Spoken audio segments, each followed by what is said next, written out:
Bom dia!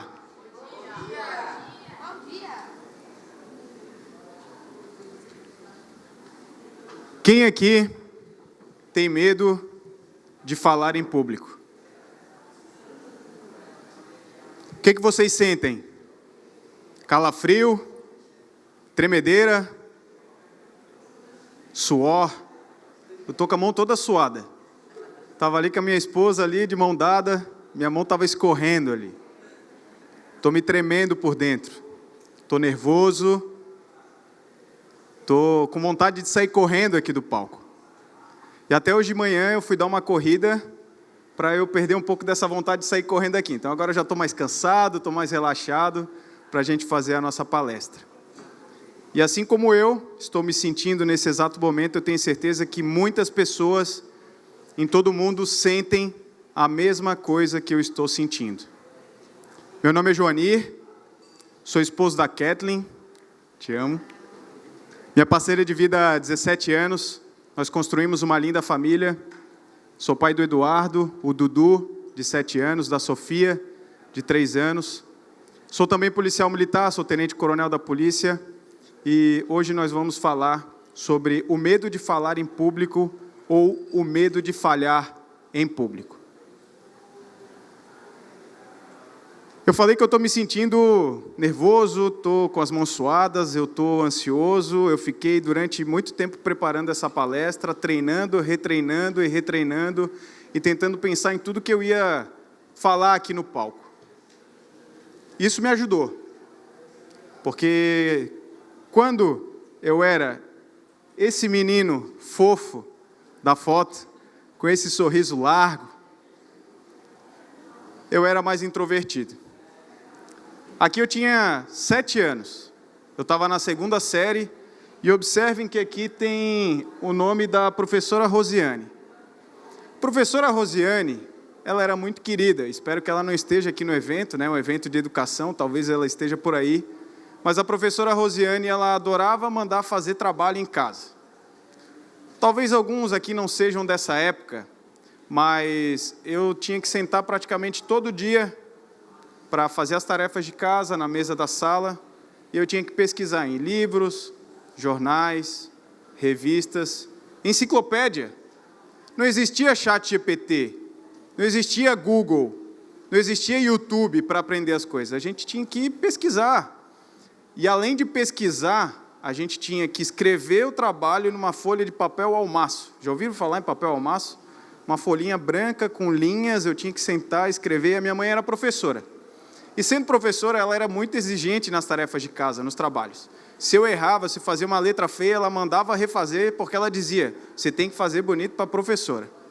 Além de ter que fazer esse trabalho, a gente tinha que vir para a sala de aula na frente e apresentar para a turminha.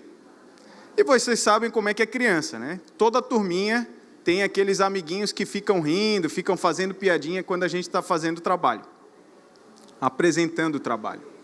E eu ficava profundamente incomodado com isso. Eu ficava envergonhado, eu ficava desconfortável. E naquela época, assim como hoje eu imagino, não existiam ferramentas, não existiam técnicas de oratória na escola. Não se ensina hoje uma criança a falar perante um público. Não se ensina uma criança como se posicionar, como lidar com o nervosismo, como lidar com essa frustração de, às vezes, olhar para um público e ver que talvez a tua fala não está tendo um bom retorno do público. E eu era essa criança. E como toda criança, o que eu gostava de fazer? Ver TV Colosso, Caverna do Dragão, Malhação. Eu sou da época que a gente assistiu a primeira versão da Malhação. E falar em público, ter ferramentas, ter técnicas, nada disso fazia sentido para mim na época.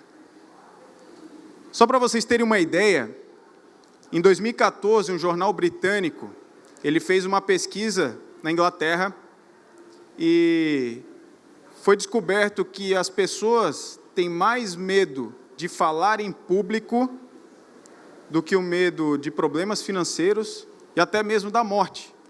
Então, pessoas que realmente têm muito pavor. Aqui no Brasil também tem uma pesquisa feita pela Universidade Federal do Rio Grande do Sul, que mostra que mais de 60% das pessoas, dos estudantes, eles têm medo de falar em público, de apresentar um trabalho, de apresentar uma tese, de apresentar algo perante um público de pessoas. E, na verdade, isso, para algumas pessoas, pode ser um problema tão grande que ela não consegue nem lidar com o público. Isso tem um nome, que é glossofobia, que é realmente a fobia de estar perante um público de pessoas. Só que eu tenho uma suposição, e vendo o Joanir do passado, lá 30 anos atrás, e o Joanir do presente, que está aqui nesse palco, agora, eu vejo que, na verdade, o que as pessoas têm não é medo de falar em público. O que as pessoas têm é medo de falhar em público. É o medo da vergonha, do constrangimento, de não superar as expectativas. E essas expectativas não são as expectativas de vocês, são as minhas expectativas internas, as nossas expectativas internas. O que as pessoas vão pensar de mim? O que elas vão falar da minha roupa, da minha postura, da minha voz, de como eu estou me portando? E esse medo de falhar é o que nos impede, muitas vezes, de aproveitar as oportunidades que estão ao nosso redor. E para a gente entender esse medo de falhar, eu vou dividir em 3 tópicos: o medo, o falhar e o falar. Medo. O que é medo? Quem aqui tem medo de alguma coisa? Todos nós temos medos. Uns maiores, outros menores. Talvez o medo da morte, o medo de perder o emprego, de perder um filho, o medo de problema financeiro, de talvez não estar aqui no dia de amanhã, do jeito que nós estamos, sofrer um acidente, ter um problema de saúde. O medo é natural. E o medo, ele acontece porque o nosso corpo tem receio que alguma coisa vai acontecer conosco. E isso, ele acaba disparando um gatilho no corpo de 2 situações. Ou a gente vai fugir, ou a gente vai lutar contra uma situação. E quando a gente lida com essa situação de medo, a nossa tendência é se encolher, é nos proteger. E aí eu faço uma reflexão com vocês.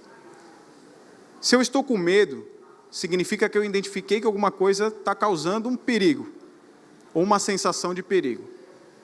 Eu sou policial militar, e durante a minha carreira, eu já estou há 19 anos na polícia, eu tive que lidar com muitas situações de medo, de perigo. E lá na academia de polícia, nós lidamos com essas situações, com treinamentos, para nós enfrentarmos esses perigos, para enfrentarmos esses medos e podermos dar uma resposta adequada para aquela situação.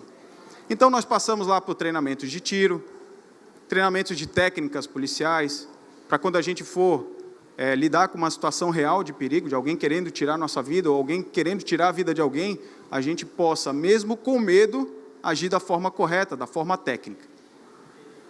E esse foi um grande ensinamento, porque eu comecei a separar o que é o medo real e o que é a sensação apenas de medo.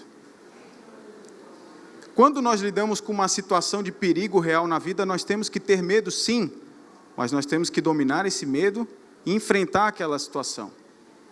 E estar aqui no palco é, sim, uma situação de enfrentar um desafio. Porém, eu pergunto, vocês são uma ameaça para mim? Vocês estão querendo tacar uma pedra em mim? Alguém está armado aqui, quer me dar um tiro? Eu espero que não, né? E quando a gente muda essa mentalidade de enxergar um público de pessoas não como uma ameaça, mas sim como uma oportunidade, nós começamos a aprender a lidar com o medo.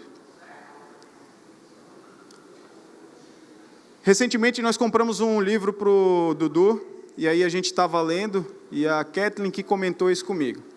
Chegou nessa página do livro que falava sobre medos da vida, e aqui tinha: e nas festas da escola, quando é a minha vez de subir ao palco, bate tão alto que consigo ouvir em todo lugar, tum, tum, tum, tum. Para mim, um coração que bate assim só pode ser uma espécie de bateria. E esse livro, nessa parte, fala sobre o medo de se expor ao público. E quando ela leu essa parte para o Dudu perguntou: mamãe, por que a gente vai ter medo de falar em público? E a gente ficou sem resposta. Porque para ele, esse medo não existe. Para ele é tão natural falar em público que ele não vê como uma ameaça. Ele não vê como uma situação ruim. Para ele, conversar com as pessoas, como a gente está conversando aqui, é natural. E nosso papel como pai é preservar isso nele, para que esse medo não chegue nele, ou, se chegar, que ele saiba lidar com o medo.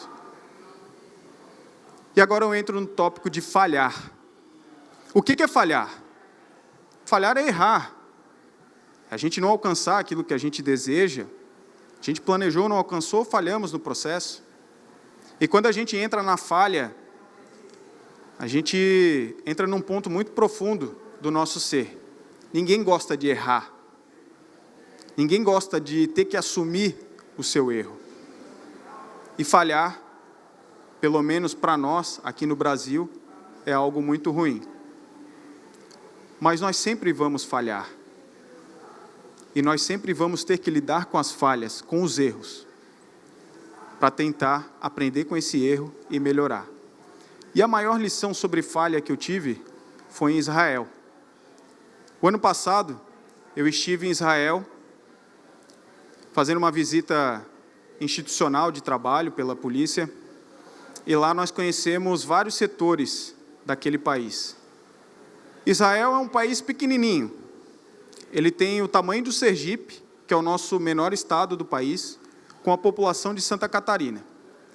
Imagine Santa Catarina, é um estado pequeno, é apenas 1% do nosso território. Israel, na verdade, cabem 4 Israel aqui dentro de Santa Catarina.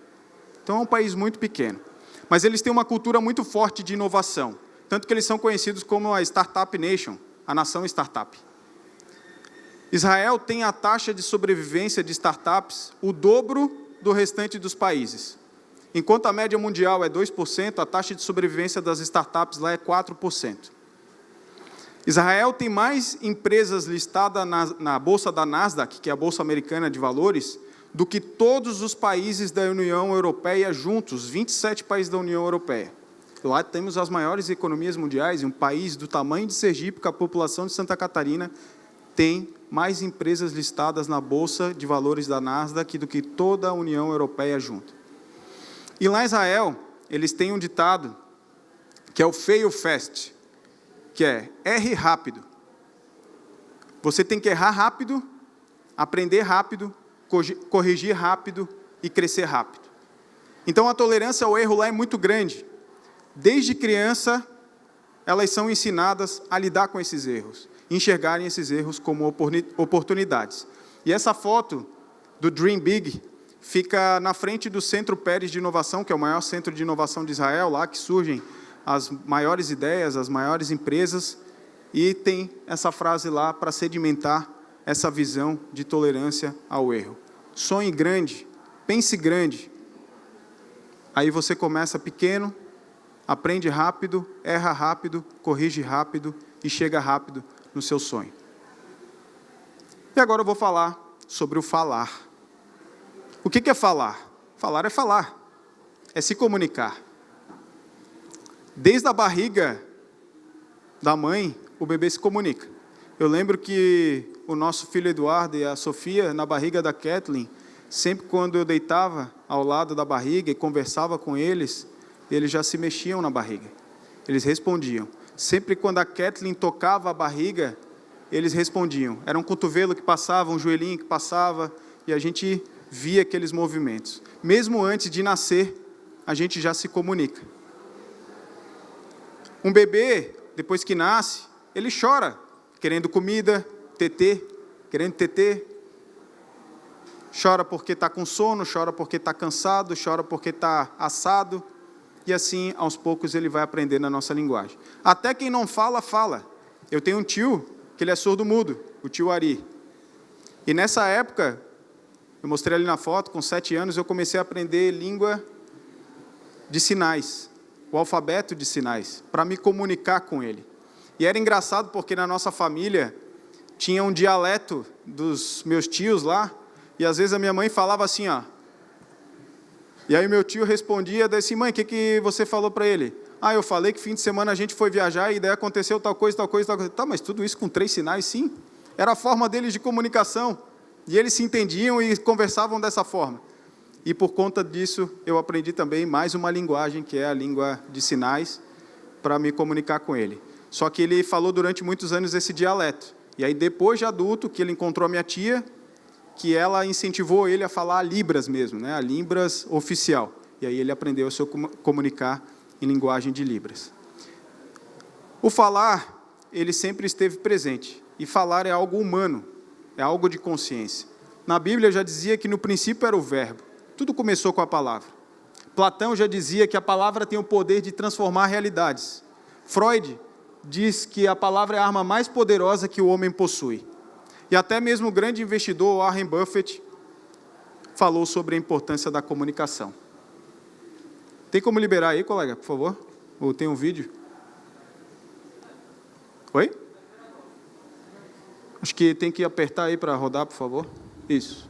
All right, guys, I'm here with a man that needs no introduction, Mr. Warren Buffett. And the question I have is, Warren, what is one tip? So you're talking to people that are 21, 22, just graduating school. What is one tip that you can give them in any realm of life? It's very simple. Invest in yourself. And the one easy way to become worth 50% more than you are now at least is to hone your communication skills, both written and verbal. I mean, you can, if you can't communicate, you know, it's like winking at a girl in the dark. Nothing happens. So you can have all the brain power in the world, but you got to be able to transmit it, and the transmission is communication. So there you go. De forma muito simples, Warren Buffett, um dos maiores investidores, se não o maior investidor do mundo, demonstra a importância da comunicação, porque às vezes nós temos muito potencial, nós temos muito conhecimento, nós temos muito a compartilhar, porém os resultados são baixos, porque às vezes a gente não sabe se comunicar de maneira adequada.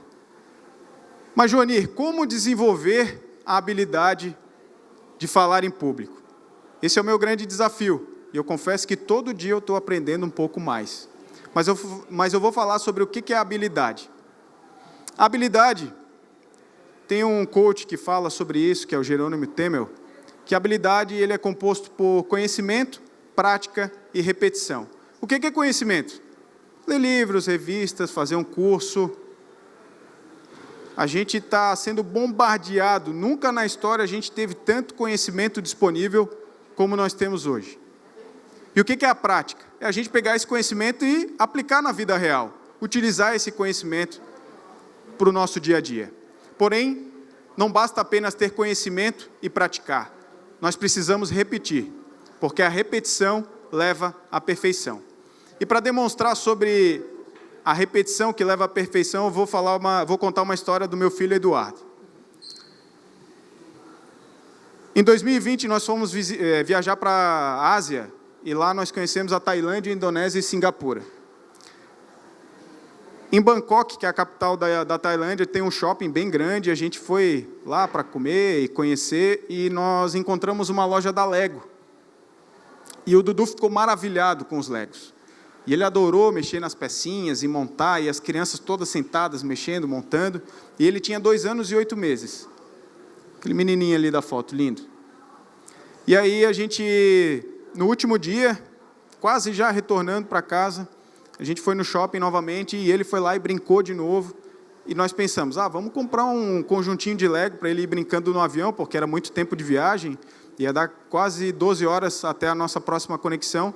E aí eu fui lá na loja do Lego, comprei, mandei essa foto para ela, concordamos. E aí quando a gente pousou na África, ali na outra foto, a gente deu de presente para ele. E esse foi o exato momento que ele começou a brincar. Tinha meia dúzia de peças esse conjunto de Lego. E aí ele foi lá, montou, a gente ensinou, ele começou a gostar ali da brincadeira.